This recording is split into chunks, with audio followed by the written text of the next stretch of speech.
자고 나면 기도하고 나면 밥 주고 또 영의 양식 종일 잡수시고 이런 행운이 세상에 어디 있습니까? 네. 참말로 좋은 한 주일을 보내고 있습니다. 제가 잘 알아맞혔죠? 네. 저도 공감이니까요. 잘 알아요. 자, 주님 이대로는 안 되겠습니다. 아직도 안 되겠죠? 네. 그러나 오늘 집으로 가실 때는 어떻게 될까요? 네, 잘 되게 해야 합니다. 오늘의 이 시간의 제목은 어제도 제목이 좀 괴상했지만은 오늘 제목도 좀 그렇습니다. 누가 가장 큰 죄인인가? 누가 잘하나 하는 건 우리가 비교해서 서로 경쟁하기도 하는데 누가 가장 큰 죄인인가? 이런 경쟁을 하는 사람이 있을까요? 없어요. 어찌하면 죄인이 아닐까? 혹 죄인이 된다 하면 그래도 가장 경한 죄를 지은 그런 사람일까? 이런 거 해야 되는데 누가 가장 큰 죄인인가? 우리 함께 생각해 보겠습니다. 누가 가장 큰 죄인인가라는 제목으로 우리가 말씀을 나누고 이해하기 위해서 제가 오늘 샘플로 찾은 한 인물이 있습니다. 그분이 누구냐면 바울이에요. 바울의 생애를 보면 누가 가장 큰 죄인이고 가장 큰 죄인은 어떤 사람인지 이해할 수 있으리라고 생각합니다. 자, 이 바울이 가장 먼저 등장하는 곳은 스데반이 순교하는 현장입니다. 사도행전 7장에 보면 스데반이 아주 긴 설교를 합니다. 아주 옛날 아브라함 때로부터 쭉 내려오면서 우리 조상, 당신들의 조상들이 하나님의 말씀을 안 듣고 하나님께서 보내신 선지자를 다 이리저리 핑계대고 처리하고 죽이고 핍박했다 하고 막 설교를 해 오던 차에 이 설교를 들으니까 기분이 좋을까요? 나쁠까요? 기분이 아주 나빴어요. 그래서 저희가 이 스데반의 마지막 고별, 사실 고별이 아니고 사별, 이제 곧 죽잖아요.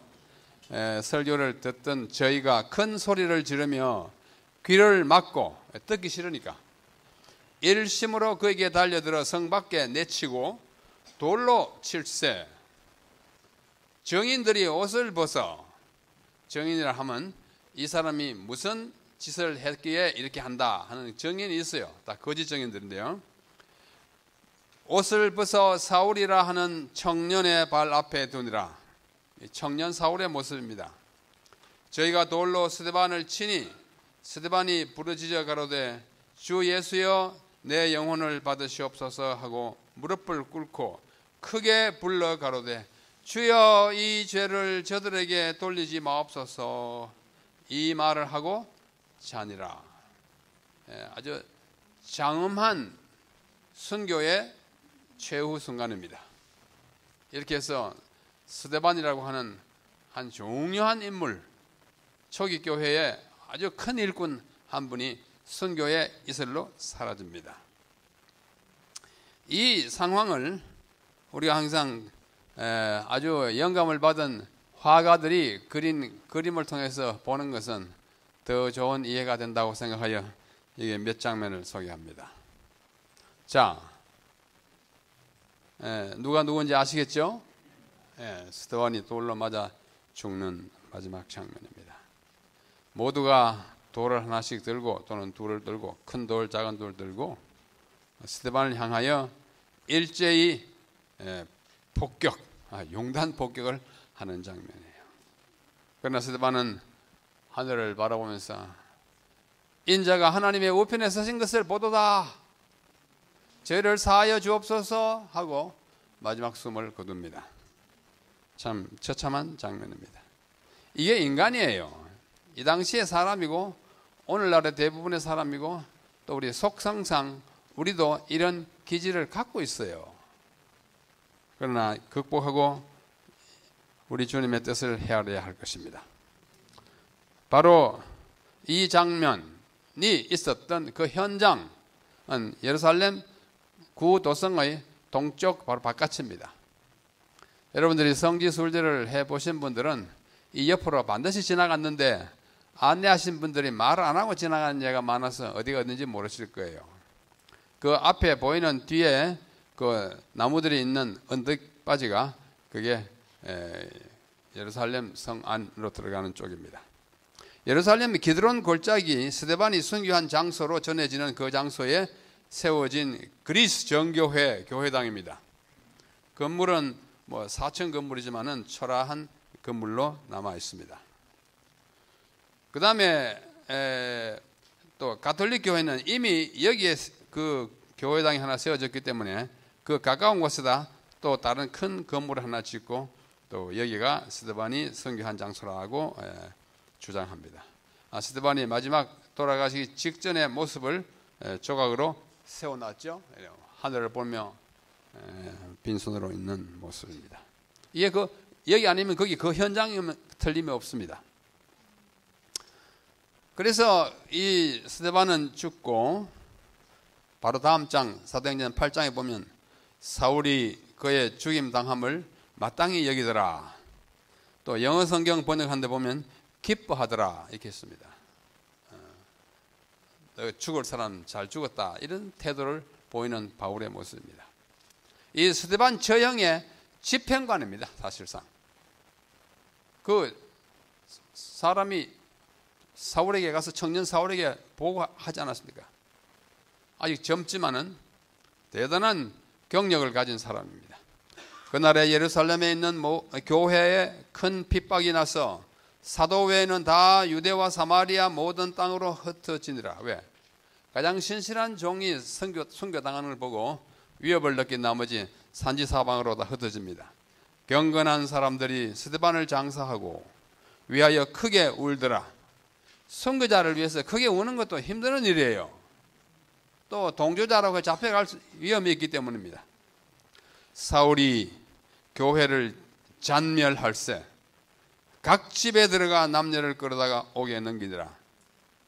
스데반을 처형했을 뿐만 아니라 많은 그리스도인들이 가가호호 집집 방문을 해가지고 끌어내어 어떻게 했어요? 옥에 갖다 넘기는 이 아주 지독한 박해자입니다.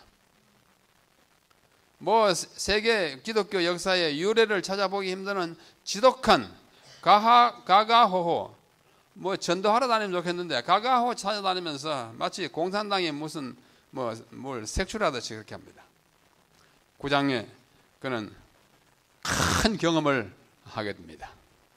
사울이 주의 제자들을 대하여 여전히 위협과 살기가 등등한 박해자입니다. 대제사장에게 가서 다메섹 여러 회당에 갈 공문을 청하니 왜? 공문을 받아가지고 가서 그리스도인들을 다 잡아 처단해도 된다는 허락을 그렇게 하라는 공문을 받아서 가는 것입니다. 이는 만일 그 도를 쫓는 사람을 만나면 물론 남녀하고 결박하여 예루살렘으로 잡아오려 함이라. 사울이 행하여 다메섹에 가까이 가더니 호련히 하늘로서 빛이 저를 둘러 비추는지라. 땅에 엎드러져 들음에 소리가 있어 가라사대 사울아 사울아 네가 어찌하여 나를 핍박하느냐 하시거늘. 예수님은 이 땅에 계실 때 사람들을 부르실 때 한 번 부르지 아니하시고 2번씩 부르시는 습관이 있으셨어요. 여러분 아시잖아요. 시몬아 시몬아 마르다야 마르다야 그죠? 예루살렘아 예루살렘아 그렇게 2번씩 한 번만 불러가지고는 마음의 그 응어리를 그 정감을 다 표현할 수 없을 때 2번 부르십니다. 사울아 사울아 어찌하여 네가 나를 핍박하느냐. 그를 주여 니시오니까 하늘에서 부르니까 하나님인데 주여 그렇게 부릅니다. 가라사대 나는 네가 핍박하는 예수라. 예수님은 자기를 위하여 자기 때문에 핍박당하는 사람과 자기 자신을 동일시합니다. 사울은 그리스도인들을 핍박했지만 그 핍박을 예수님이 친히 받으시는 거예요. 나는 네가 핍박하는 예수라. 네가 일어나 성으로 들어가라. 다메섹 성이에요. 행할 것을 네게 이룰 자가 있느니라 하시니 같이 가던 사람들은 소리만 듣고 아무도 보지 못하여 말을 못하고 섰더라. 사울에게만 들리던 음성입니다. 무슨 웅웅거리는 소리는 나는데 헤아리지 못했습니다. 사울이 땅에서 일어나 눈을 떴으나 아무것도 보지 못하고 사람의 손에 끌려 다메섹으로 들어가서 사흘 동안을 보지 못하고 식음을 전폐하니라. 너무 충격적인 장면을 보고 하나님이 말씀하기를, 예수님이 말씀하시기를 네가 나를 핍박한다고 했기 때문에 그 충격을 이기지 못하여 그는 여기서 밥도 먹지 못하고 물도 마시지 못한 채 사흘을 보냅니다. 바로 그 다메섹으로 들어가는 입구에 있었던 일을 또 한 화가는 이렇게 그림으로 그렸습니다. 하늘에서 빛이 비치고 사람들은 두려워서 어찌할 바를 모르고 사울은 말에서 떨어져 쳐다보지만 보이지 않는 장면을 이렇게 그렸습니다. 또 이 사건은 이 주제는 많은 화가들에게 그 소재가 되어서 그림을 많이 그렸어요. 우리 안성환 화백도 이 그림을 하나 그리십시오. 이게 우리 가운데 화백이 한 분 계신지 아십니까? 예, 모르면 한번 일어서세요. 예, 참 반가운 분이에요. 제가 오래전부터 아는 친구인데 이분의 형님도 유명한 화가이고 형제분이 화가 그림을 많이 그립니다. 우리 안 장로님이 그린 예수님의 재림의 장면은 여기 한국에서 여러 기관에 붙어 있습니다. 자, 또 다른 분은 말에서 떨어진 바울을 이렇게 그리기도 하였습니다. 아주 생생하게 그렸습니다. 실제가 어떨지는 좀 두고 봐야겠지만은, 또 다른 분은 예수님이 십자가를 들고 있는 모습으로 하늘에서 내려다보는 이 광경을 그림으로 그렸습니다. 바로 이 장소에는 오늘날 아주 아름다운 교회, 개신교 교회가 서 있습니다. 아마 가볼 기회가 있으면 좋은데 힘들겠죠? 저는 그 현장에 한 번밖에 못 가봤지만은 참 아름다운 교회가 서 있습니다. 자, 사도행전 9장 10절 이후로 쭉 보면 이런 말씀이 나옵니다. 그때에 다메섹에 아나니아라 하는 제자가 있더니, 어제 제가 아나니아 이야기를 했습니다. 아나니아가 몇 명이 나와요? 3명. 첫째 아나니아는 삽비라의 남편이었고, 둘째 아나니아는 바로 이 아나니아인데 바울을 맞이해가지고 사울을 바울로 만드는, 눈도 뜨게 하고 안수하고 하나님의 사명을 전해주면서 도와주는 사람 아나니아입니다. 또 셋째는 제사장 아나니아라 하는 제자가 있더니 주께서 환상 중에 불러 가라사대 아나니아야 하시거늘 대답하되 주여 내가 여기 있나이다 하니 주께서 가라사대 일어나, 아나니아 보고 말합니다. 직가라 하는 거리로 가서 유다 집에서 다소 사람 사울이라 하는 자를 찾으라. 다소는 사울의 고향이에요. 오늘날의 터키의 동남부에 있는 아주 고대 도시입니다. 거기 가면 바울이 사용하던 우물이 아직도 있어요. 참 아주 역사적인 곳입니다. 저가 바울이 사울이 기도하는 중이다. 저가 아나니아라 하는 사람이 들어와서 자기에게 안수하여 다시 보게 하는 것을 보았느니라 하시거늘. 그러니까 사울에게는 그것을 이상으로 보여주고 아나니아에게는 그렇게 하도록 지시해서 어디로 가라? 직가로 가라. 직가, 고들직, 길거리 가. 직가, 영어로도 straight, street, 직가, 고든 길이라는 뜻이에요. 이것이 바로 고든 길의 1900년, 지금부터 한 100여 년 전의 사진입니다. 지금은 단층 건물로 되어 있지만은 100년이 지난 오늘날 이 거리를 가면은 이렇게 변해져 있습니다. 2층 또는 3층 건물이 들어서 있고 자동차도 있고 있는데, 한참 들어가는 입구에 보면은 이렇게 또 특별한 건물이 있습니다. 이것은 헬라, 그리스 정교회 시리아 본부 교회 건물이에요. 이 앞으로 지나가서 쭉 들어가면은 직가의 한 끝부분에 가면은 집이 하나 나와요. 누구의 집일까요? 아나니아의 집이에요. 이게 아나니아의 집입니다. 집 반지하로 되어 있는데요. 들어가면 이렇게 예배당으로 꾸며놨어요.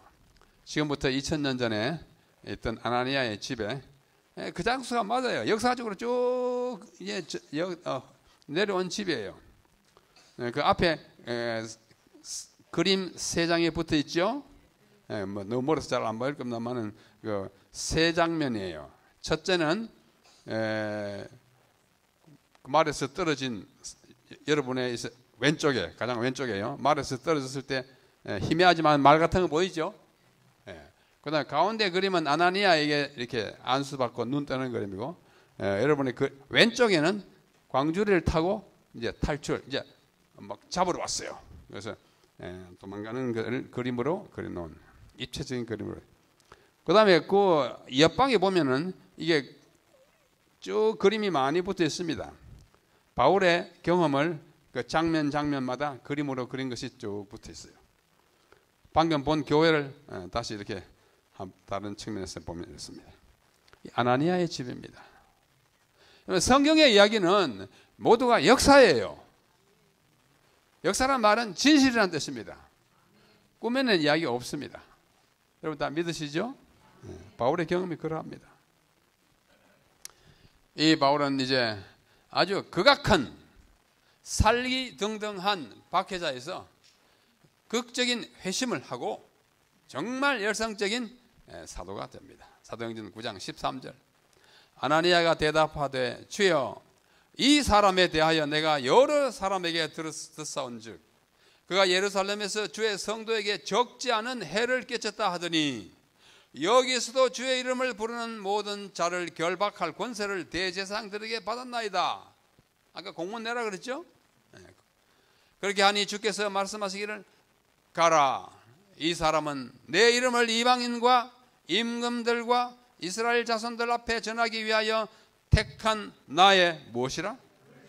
그릇 뭐 한 대 쓰는 거예요? 밥하고 뭐 요리한 대 쓰는 거, 밥그릇이잖아요. 근데 바울이 무슨 그릇이에요? 뭐 현비밥 그릇이에요? 인물이 크게 되는 것을 그릇이라고 합니다. 이러면 대기만성 아세요? 모르세요? 대기만성.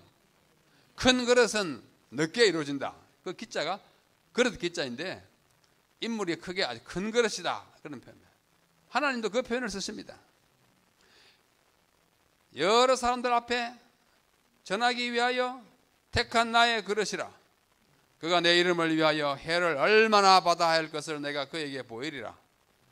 앞으로 해를 많이 받을 그런 뭐 운명이 아니지만은 그런 사명을 가지게 돼요.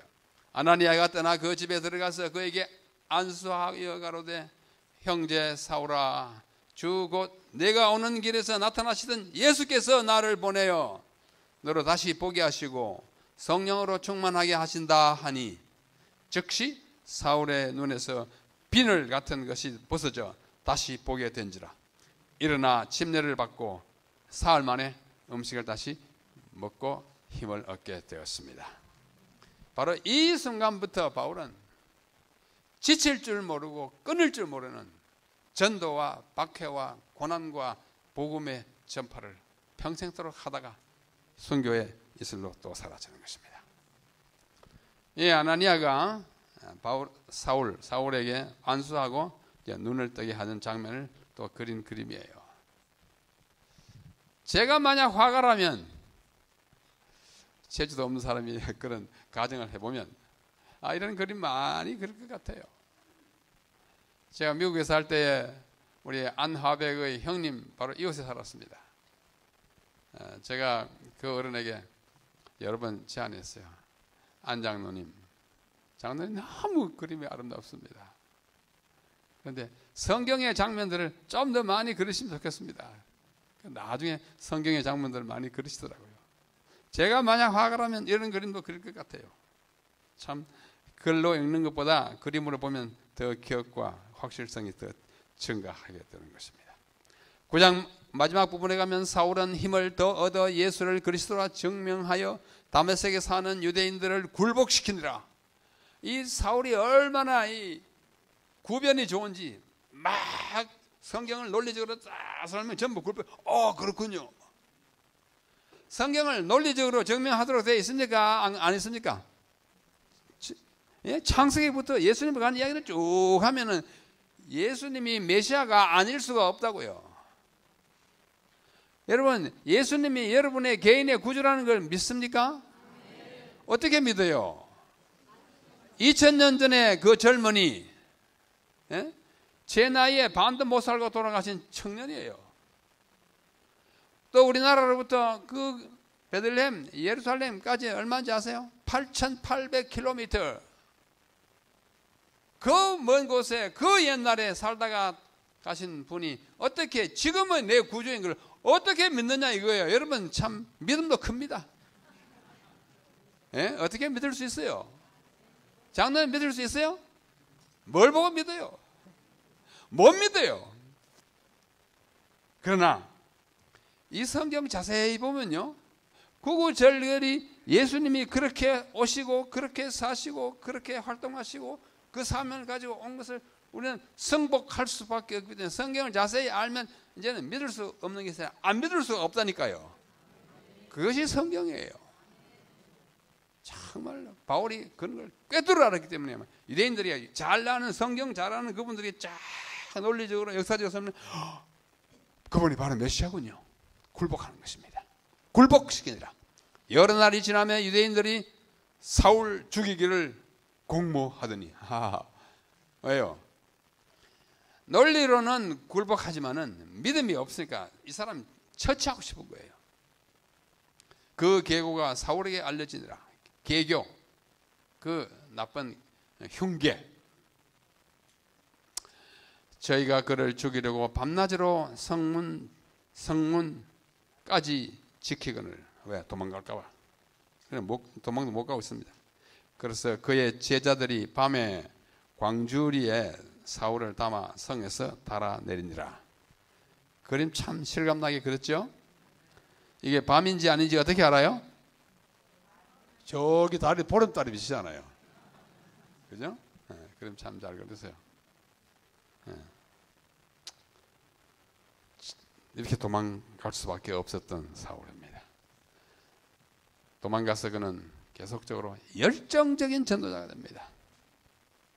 9장 20절, 즉시로 각 회당에서 가는 곳마다 유대인들이 모인 곳에 먼저 가니까 회당에 갑니다. 예수가 하나님의 아들이심을 전파하고, 하나님의 아들입니다. 이 성경 구절 보십시오. 하나님의 아들 맞잖아요. 여자의 후손으로 온다고 그랬습니다. 베들레헴에 온다고 그랬습니다. 베들레헴에 왔잖아요. 미가서 5장 2절. 베들레헴 뜻이 뭐예요? 떡집. 그 떡집에서 떡이 나와야죠. 하늘로서 내려온 산 떡이니. 베들레헴에서 태어나지 않으면요, 죽었다 깨나도 메시아가 될 수 없습니다. 한국에서 태어난 사람 문 아무개 무슨 김 아무개 많이 있지만은 근래 와서는 또 이상한 또 한 분이 있어요. 네? 그분들이 메시아가 될 수 없어요. 그런데 사람들이 따르는 걸 보면 참 기가 찰 노릇이에요. 네? 유다 지파로 와야 합니다. 이새의 줄기에서 한 쌍이 나고 그 가지로부터, 네? 이사야 11장. 아브라함의 후손이 나야 돼요. 내 씨로 말미암아 모든 민족이 복을 받겠다. 창세기 12장. 줄줄이 예수님에 대한 예언을 우리는 메시아 예언이라 이렇게 표현하는데, 메시아 예언이 구약이 100개도 넘어요. 그 모든 것들을 다 충족시키는 역사적 인물 한 분 계신데 누구세요? 예수님이에요. 가서 예수가 하나님의 아들이심과 그 다음에 밑에요, 예수가 그리스도라고 그가 하는 일이 두 가지입니다. 초록색 1번 뭐요? 예수가 누구라? 하나님의 아들이라. 그 다음에 예수가 누구라? 그리스도라. 기름 부음을 받은 자, 그가 왕이요, 진정한 제사장이요, 진정한 선지자고 임을 증거하서, 그가 메시아라는 사실을 모든 사람들에게 증거하여 굴복시켰습니다. 마침내 사도행전 26장에 보면 바울이, 오른쪽에 서 있는 분이 바울이에요. 앞에 가운데 빨간 옷을 두른 분은 아그리빠 왕입니다. 왕이고, 그 다음에 그 오른쪽에 파란 천을 걸친 분은 베니게, 왕후라고 할까. 왼쪽에 좀 흰 옷처럼 보이는 것이 베스도 총독, 로마가 파견한 총독. 이 높은, 국가에서 제일 높은 사람들 앞에 놓고 당당하게 전도합니다. 왕들 앞에서 전한다고 그러잖아요. 참 바울은 정말 힘 있는 전도자였어요. 그럼에도 불구하고 바울도 흠이 있을까요? 없을까요? 흠이 많아요. 누구처럼? 어제 본 누구처럼? 모세처럼.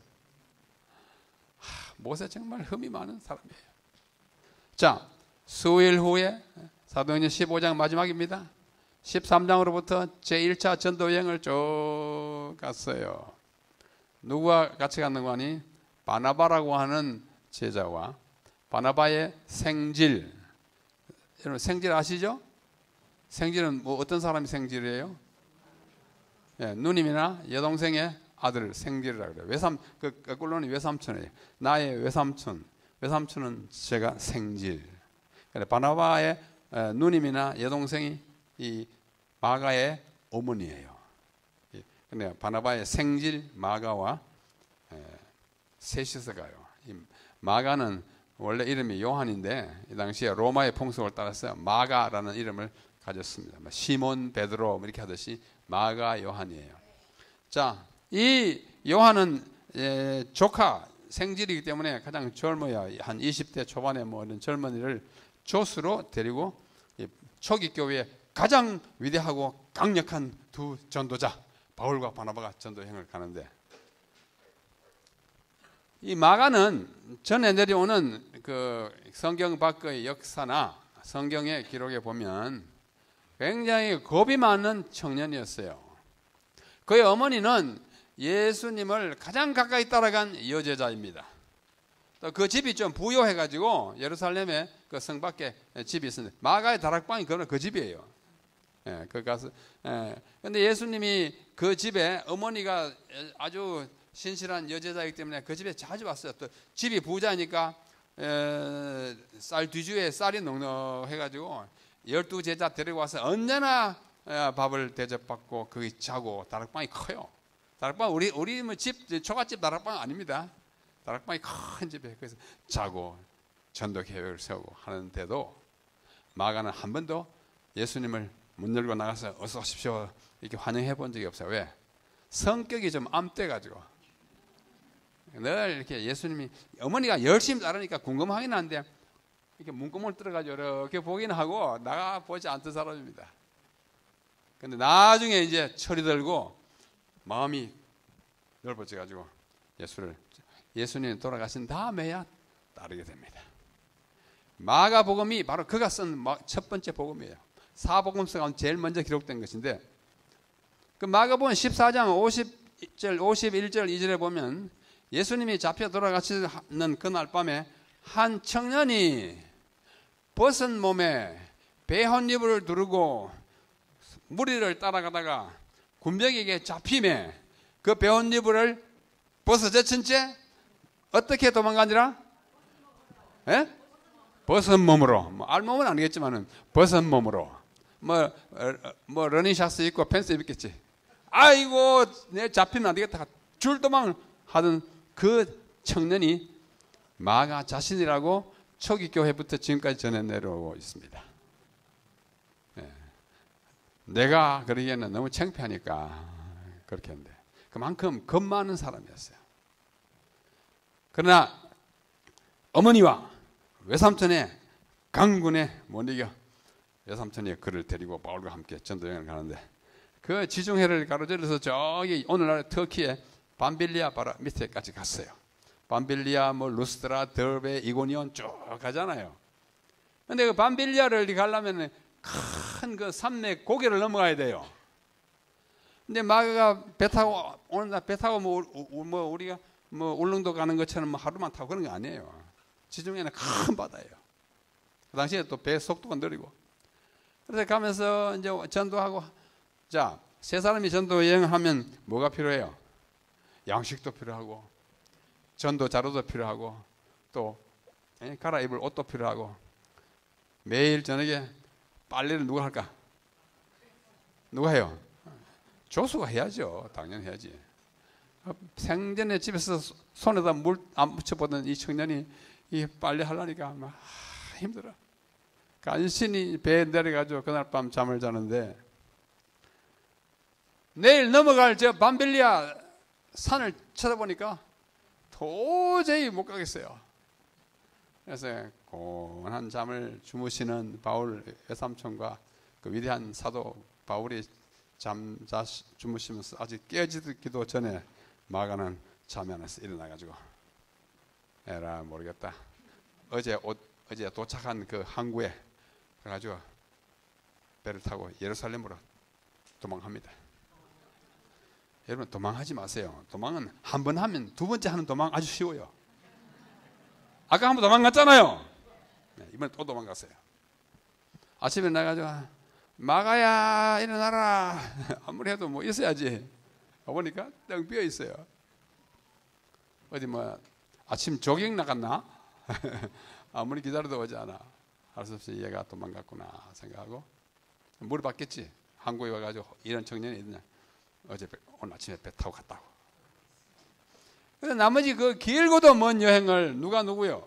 바울과 바나바가 뭐든지 포스터 붙이는 것부터 빨래하는 거, 짐을 지고 가는 거 다 하고 돌아와서 보니 뭐 불행은 불행인데 그래도 집에 와 있으니까 다행이다 생각하고. 자, 그로부터 수일 후에 바울이 바나바들을 말하되 우리가 주의 말씀을 전한 각 성으로 다시 가서 1차 전도여행하고 지금 몇 차? 2차 전도여행. 형제들이 어떠한가 방문하자 하니 바나바는 마가라 하는 요한도 데리고 가고자 하나 바울은 밤빌리아에서 자기들을 떠나 한 가지로 일하러 가지 아니한 자를 데리고 가는 것이 어떻다? 옳지 않다 하여 서로 심히 다투어. 누가 다투어요? 바울과 바나바가. 네? 바울과 바나바가. 죄송합니다. 이분들은 싸우지 않습니다만은 우리 이대영 목사님하고 누구라 할까? 우리 조경신 장로님이 서로 심히 다투어 갈라지면 되겠습니까? 그런데 이 바울과 바나바가 심히 다투었어요. 이러면 안 되는데 다투어가지고 그래도 화해가 안 돼가지고 나는 죽어도 그 얘기를 못 데려간다 해가지고 다른 사람 데려갔어요.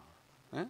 바나바는 자기 조카를 자기가 이제 심기일전 개과천선 이 조카를 데리고 이제 가고 바울은 신라를 데리고 갈라져서 다른 방에 한 사람은 헤로라고 한 사람은 육로로 갔어요. 초기 교회의 최고의 두 전도자를 갈라놓은 이 장본인이 누구예요? 마가예요. 나쁜 청년이에요. 그죠? 그러나 한 번도 안 나빠본 청년 있어요? 누구나 한 번씩 다 나빠봅니다. 그러나 나쁜 일이 생길 때 그 나쁜 청년을 다루는 방법은 정말 중요해요. 바울은 어떤 주의냐면 한 번 찍히면 뭐예요? 끝이에요. 바나바는 뭐예요? 너 지난번에 그렇게 했는데 이번에 그러지 말자. 참 못했어요. 똑같이 금방 용서하는 사람이에요. 누가 더 필요하고 누가 더 좋은 지도자입니까? 이러면 왜 대답하기를 싫어해요? 누가 더 좋은 지도자예요? 장로님 장로님 같은 거 어떻게 해요? 바울 편이에요? 바나바 편이에요? 바나바 편. 좋아요. 그런데 바울 편인 바울과 같은 태도를 취하는 지도자는 어떻게 해요? 나쁜 지도자예요? 좋은 지도자예요? 제가 너무 어리석은 질문을 많이 합니다. 걸핏하면 좋아요, 나빠요 하죠. 이런 사람도 필요해요. 항상 필요하거나 항상 좋은 건 아니지만도 필요한 경우가 있어요. 제가 제 이야기를 시간이 없어서 참 하기가 곤란한데, 자, 제가 학생 때 삼육대학교 신학과 학생 때 아주 나쁜 글을 하나 썼어요. 우리 대학교 삼육대학 신문에. 저는 이제 처음부터 신학 공부하지 않고 바깥 대학에서 공부를 하고 졸업하고 나중에 신학 와서 공부를 하는데, 와서 보니까 교회 안에 뭐 출판물이며 특별히 뭐 엘렌 와이트 책에 이렇게 쭉 보니까 오자 탈자 또는 표기상의 엉터리가 너무 많이 눈에 띄어요. 그래서 우리 좋은 글을 이렇게 써가지고 되겠냐. 교회 전화 보니까 뭐 오자 투성이에요. 그래서 아주 건방진 글을 하나 썼어요. 그래서 우리 시조사는 참 오랜 전통과 역사를 자랑하고 좋은 기별을 담고 있는데, 그것을 전달하는 글자 쓴 걸 보니 예를 막 들었어요. 그리고 이렇게, 이거는 상식에도 어긋나고 무상식, 규준도 없고 무규준 이런 용어를 막 써가면서 막 썼어요. 그랬더니 그 신문이 나오자마자 천둥 벼락치는 일들이 생겼어요. 맨 먼저는 학생과장님이 오라고 그러세요. 하더니 막 야단을 쳐요. 또 이따가 학장이 오래요. 요즘 말하면 총장이 오래요.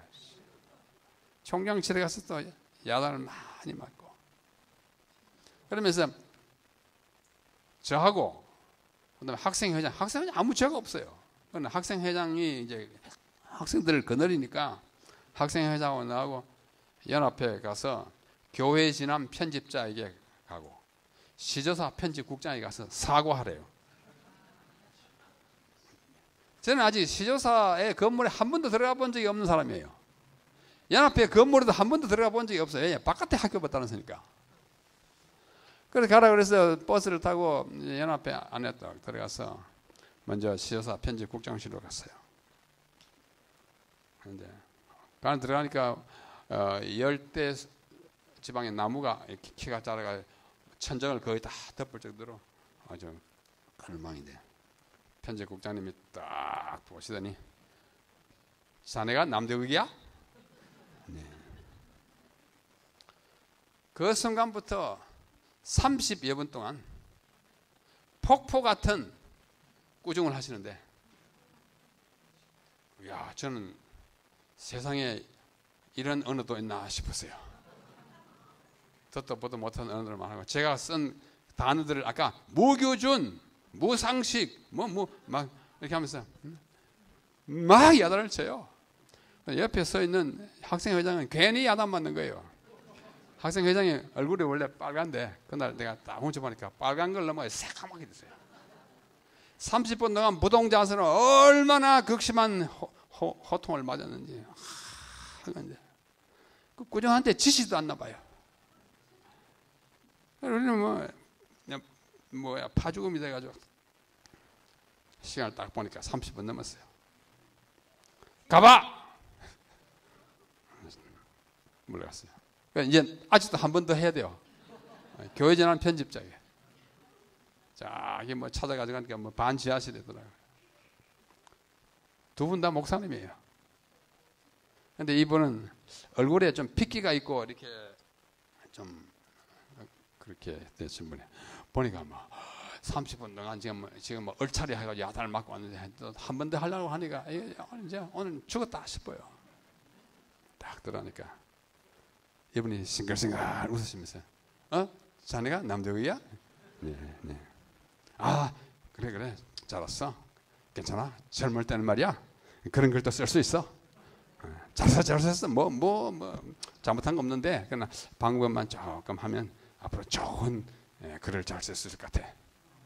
괜찮아. 너무 겁먹지 마. 한 5분 만에 가봐. 괜찮아? 이거 나오면서 우리 학생 회장하고 서로 보면서 입으로 형용할 수 없는 이런 감정의 교차. 아주 뭐랄까요? 맹수굴에서 간신히 살아나와가지고 이번엔 더 처참한 꼴이 될 거라 생각했더니 얼굴에 웃음을 뜨면서 좋다 걸어가니까 뭐 어느 게 맞는지 모르겠어요. 앞에 와가지고 혁이동 교회 앞에서 버스를 타고 삼육대학까지 들어오는데 둘 다 옆에서 잡고 섰어요. 근데 그 먼 그 길이 한 30분 걸립니다. 한마디도 하지 않고 둘 다 굳은 자세로 탁 내려가지고 왔어요. 생각하느라고. 어느 분이 잘했습니까? 네? 한 분은 바나바가 틀림없고 한 분은 바울이 틀림없어요. 네, 둘 다 잘했어요. 그래서 저는 신학교를 무사히 졸업하고 이제 군복무를 마치고 삼육대학의 선생이 됐습니다. 그래서 세월이 많이 지나갔어요. 한 20년 지나갔어요. 미국에 이제 박사 과정 공부하러 왔습니다. 제가 좀 늦게 갔습니다. 가서 있는데 편집국장님이 그때 이후로 한 번도 만난 적이 없어요. 왔는데 저를 이름과 함께 망각하셨기를 바라면서 살고 있었어요. 그런데 어느 날 앤드루스 대학교 그 학생 아파트에 전화가 왔어요. 남 목사님 그래요. 예, 실제 누구십니까? 나 아무개요. 아이고 시조사 편집국장님이야. 막 부동 자세 딱 해가지고 아이고 목사님 왜 이러십니까? 나 지금 LA 지방에 어느 교회에 담임하고 있는데 우리 교회 와서 연말 기도주일을 좀 인도해 주십시오 그래요. 절호의 찬스가 왔다. 두말 않고 네 가겠습니다 그랬어요. 한 2달 후에 비행기를 타고 갔어요. 방학 때 가지고 했더니 LA 공항에 이분이 차를 타고 나오셔가지고 저를 영접했어요. 차를 타고 한 10분 동안 또 아무 말 없이 갔어요. 그분이 묻는 말에만 네, 잘 지내시냐고 네. 공부를 잘 계속하고 있느냐고 네. 그래서 집까지 갔어요. 근데 그 다음 날부터 이제 집회를 하는데 사흘째 되는 날 제가 이렇게 시작했어요. 마음에 결심하고 존경하는 사랑하는 이 아무개 교회 성도 여러분, 그리고 존경하는 담임 목사님, 오늘 저는 설교를 시작하기에 앞서 제가 고백할 것이 있다고. 지금까지 이 얘기를 쭉 이야기했어요. 그때 편집국장님이 이 교회 담임 목사님 저를 초청해 주셨는데 저는 말할 수 없이 감사하고 그날 저에게 경을 쳐주신 것이 제 생애에 얼마나 큰 약이 되었는지 저는 그때 이후로 글을 특별히 교회 바깥으로 글을 쓰려고 펜을 잡을 때는 반드시 앞에 우리 목사님의 얼굴과 목사님이 하신 말씀 중에 중요한 문구가 앞에 불글자처럼 나타나고 있습니다. 진짜 그랬어요. 그때 제가 야단을 맞지 않았으면 더 건방진 글, 더 못된 글 많이 썼을 것입니다. 그 모든 것들 다 아주 단칼에 못하도록 경계해 주신 우리 목사님께 진심으로 감사드립니다. 그 후로 저는 필화를 한 번도 일으킨 적이 없습니다. 그 목사님 덕분입니다. 바울이 필요해요. 그러나 이건 편견에 사로잡힌 거예요. 그죠? 이 마가가 얼마나 좋은 사람이 될 줄 몰랐어요. 사도행전 22장에 보면 나는 유대인으로 길리기아 다소에서 났고 이 성에서 자라 가말리엘의 문화에서 우리 조상들의 율법에 엄한 교훈을 받았고 오늘 너희 모든 사람들처럼 하나님께 대하여 열심하는 자라. 자부심이 있어요 없어요? 대단한 자부심. 가말리엘은 그 당시에 가장 높은 상아탑의 그 문화예요. 가말리엘이 최고의 랍비였어요. 그 밑에서 내가 학문을 연구한 사람이고 열심히 있는 사람이라. 나 최고 학교 나왔어. 최인류대학. 자부심이 과할 정도로 당당한 그분이에요. 예? 당당합니다. 갈라디아 1장 1절에 그래서 이렇게 말합니다. 갈라디아에게 문제가 났을 때 사람들에게서 난 것도 아니요 사람으로 말미암은 것도 아니요 오직 예수 그리스도와 및 죽은 자 가운데서 그리스도를 살리신 하나님 아버지를 말미암아 사도된 나 바울이야. 뭘 아멘이에요? 예, 맞기는 맞지만 그 태도가 좀 과해요. 예? 나 어느 대학교 나왔고 나 어느 대학 교수이고 뭐 이게 맞기는 맞지만 그게 좀 이상해요. 예, 바울이 이런 사람이에요. 그 다음에 또 보십시오. 빌립보 내가 8일 만에 할례를 받고 이스라엘의 족속이요 베냐민의 지파요 히브리인 중에 히브리인이요 율법으로는 바리새인이요. 당당해요 안 해요? 내가 히브리인 중에 히브리라는 말은 무슨 말이에요? 히브리식 표현이에요. 노래 중에 노래 아가잖아요. 뭐 꽃 중에 꽃 뭐 그런 말 있죠. 가장 좋은 거예요. 내가 히브리 중에서 가장 진고르다 그거예요. 너무 당당해요. 고린도전서에 그러므로 내가 너희에게 권하노니 너희는 나를 본받는 자가되라. 여러분 이렇게 말할 수 있습니까? 저는 우리 신학교 선생을 한 지 40년이 넘었는데요. 한 번도 이런 말 해본 적이 없어요. 감히 얘들아 너희 날 본받아라. 큰일 나죠.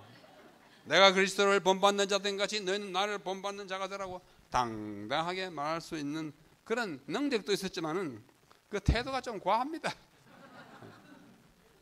그런데 그는 많은 고난을 아까 예수님이 그랬잖아요. 많은 고난을 받을 거라고. 고린도후서에 그는 기록합니다.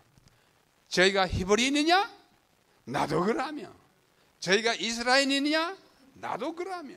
저희가 아브라함의 씨냐? 나도 그러하며. 저희가 그리스도의 일꾼이냐? 정신없는 말을 하거니와 나도 그렇다. 사실은 사실이지만 좀 어때요? 좀 과해요. 어제 했잖아요. 모세도 좀 과해요. 과격했어요. 내가 수고를 넘치도록 하고 옥에 갇히기도 더 많이 하고 매도 수없이 맞고 여러 번 죽을 뻔하였으니 유대인에게는 40에 하나 감한 매를 5번 맞았고 사람을 매질할 때 40번 하면 죽는다고 생각했어요. 죽기 직전 40에 하나 감한 매 39차를 몇 번 맞아요? 5번. 전부 195차를 맞았어요. 한꺼번에 맞았으면 죽었을 겁니다. 또 태장 3번 맞았어요. 한 번 돌로 맞고 3번 파선하는데 일주야를 기쁨에서 지냈으면 여러 번 고난을 많이 당했는데도 맞기는 맞는데 그러니 내가 뭐라는 얘기예요? 어떤 다른 사도보다 뭐하다? 우월하다 그래요. 이게 바울이에요. 맞기는 맞는데 좀 과해요. 바울이 난파한 것을 그림으로 그린 것입니다. 자, 시간이 없어 빨리 갑니다. 고린도후서에 내가 어리석은 자가 되었으나 너희에게 억지로 시킨 것이 아니니 내가 너희에게 칭찬을 받아야 마땅하도다. 여전히 같은 맥락이죠. 내가 아무것도 아니나 지극히 큰 사도들보다 조금도 부족하지 아니하노라. 이렇게 참전 뭐요? 학벌, 자기의 뭐요? 혈통, 자기가 겪은 경험, 심지어 고난까지도 내가 너희들보다 뭐하다? 낫다, 우세하다. 그러다가 한번 탁 꺾어집니다. 고린도전서 15장 나는 사도 중에 지극히 작은 자라. 내가 하나님의 교회를 핍박하였으므로 사도라 칭함을 받기에 감당치 못할 자로다. 진작 이랬어야 된다고요. 진작 이랬어야 되는데 뻣뻣대고 나가다가 그 다음에 한 계단 더 내려갑니다. 사도 중에 지극히 작다 하다. 모든 성도 중에 지극히 작은 자보다 더 작은 나. 아주 계단이 아주 높은 계단이 펑펑 뜨네. 지극히 작은 자보다 더 작은 성도. 사도도 아니고 성도야. 이게 영적으로 각성될 때 느끼는 자기 평가입니다. 그러면서 그는 로마서에 말합니다. 오호라 나는 곤고한 사람이로다. 이 사망의 몸에서 누가 나를 건져내랴. 그렇잖아요. 뭐 이렇게 연합회장, 뭐 대청회장 하면 뭐 아무런 뭐 고민이 없어요? 많지요. 자기 갈등도 있을 수 있어요. 그래야 사람이에요. 그래야 그런 경험을 하고 있는 사람들에게 공감을 할 수 있어요. 바울이 굉장히 로마서를 쓸 때는 그의 생애 그의 마지막 부분에 이랬을 때 공고한 사람이라고 합니다. 여러분 이게 뭔지 아십니까? 예? 이 속에 들어가 본 적이 있는 분 계세요? 한번 손 들어보세요. 이런 데 뭐하러 들어갑니까? 참. 예? 이 처음 보는 분들을 위해서 좀 더 구체적으로 사람을 이렇게 집어넣어요. 집어넣어가지고 제가 지난달에 제가 어제 그제 왔다고 그랬죠? 그래서 목이 아파가지고 막 이러었으니까 제 아들의 친구, 초등학교 때부터 단짝 친구가 있는데 그 사람이 이준원 박사입니다. 그래서 이제 자기 친구의 아빠가 왔으니까 늘 보면 이제 아버님 그래요. 아버님 왔다고 인사를 하라는데 내가 목이 아파가지고 말도 못하고 이랬으니까 아버님 내일 저희 병원에 오세요. 그래 갔어요. 갔더니 이거 찍는 또 이웃 병원으로 저를 이제 이렇게 데려가더라고요. 그래서 여기 들어가서 30분 동안 귀를 막고 뭐 이렇게 하는데도 소리가 얼마나 큰지 막 지진 난 것 같아요. 꽝꽝꽝꽝꽝꽝 다 들어봤죠? 30분 동안 온갖 생각 다 지금 뭘 찍어요? 목 찍고 머리 찍고 뭐 이게 다 찍어요. 뭐 이상한 거 없나 싶어서 아하 이 기계가 내 속을 다 들여다보는구나. 그렇죠? 이게 뭐 다 보는 거예요. 30분 동안 뭐 글은 쓸 수 없지만 마음으로 글을 쭉 썼어요. 그래서 집에 오자마자 쓴 글이 이 글입니다. MRI 촬영기 안에서 나는 지금 내 골격을 아니 내 해골을 찍고 있다. 나오면 해골이에요. 아니다. 내 해골 속에 있는 내 뇌의 사진을 찍고 있다. 그러나 그뿐일까? 혹시나 내 뇌 속에 담긴 내 생각, 내 욕망까지 찍히는 건 아닐까? 걱정되더라고. 나는 지금 30분 동안 내 뇌 속에 박혀 있을 불순물과 그 흔적을 낱낱이 찍히고 있다. 옆에 서 있는 낯선 기사는 그 기사 아까 그 남자 있어요. 잠시 나를 찍지만 내 뇌를 지으시고 내 생각 속에 거하시는 그 크신 기사님은 내 상념의 올마다 내 뜻의 결마다 다 아시고 계시리. 그래 안 그래요? 다 아셔요. 사진 안 찍어도 다 아셔요. 고막을 찢는 듯 전신을 울리는 폭음과 진동 속에 내 온몸이 떨고 있고 마음마저 흔들린다. 막 진동해요. 그때 나오는 어쩔 수 없는 기도. 오 주님, 내 몸에 오염물이라고도 말합니다. 오염물을 다 제해 주시고 내 마음의 찌꺼기들을 말끔히 씻어 주소서. 그리하여 새 사람이 되어 새 삶을 살게 하소서. 제가 진정한 기도입니다. 썼습니다. 그래서 오늘 여러분들에게 처음 읽어드립니다. 고백입니다. 그런데 이 바울이요 진짜 철든 말을 얘기합니다. 디모데전서 1장 15절 믿보다 모든 사람이 받을 만한 이 말이여 그리스도 예수께서 죄인을 구원하시려고 세상에 임하셨도다 하였도다. 죄인 중에 내가 뭐니라?